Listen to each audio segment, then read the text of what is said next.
యముని మహిషపు లోహ గంటలు మబ్బు చాటున కణేల్మన్నాయి. నరకలోకపు జాగిరమ్మలు గొలుసు తెంచుకు ఉరికి పడ్డాయి. ఉదయ సూర్యుని సప్తాహయములు నురగలెత్తే పరుగు పెట్టాయి. కనక దుర్గా చంద్రసింహం చూలు విదిలించింది. ఇంద్రదేవుని మనపటేనుగు ఘీంకరిస్తూ సవాల్ చేసింది. ఆది సూకర వేదవేద్యుడు గుర్ఘరిస్తూ కోరసాచాడు. బుడమ తల్లికి పురిటి నొప్పులు కొత్త సృష్టిని స్ఫురింపింపజేసి బుడమ తల్లికి పురిటి నొప్పులు కొత్త సృష్టిని స్ఫురింపించాయి.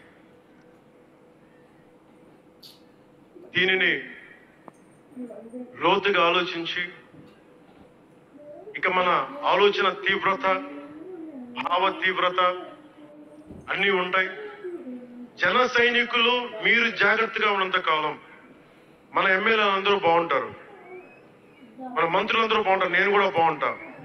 మీరు డిసిప్లిన్ లో పెట్టాల్సింది మమ్మల్ని కూడా డిసిప్లిన్ లో పెట్టండి. మీరు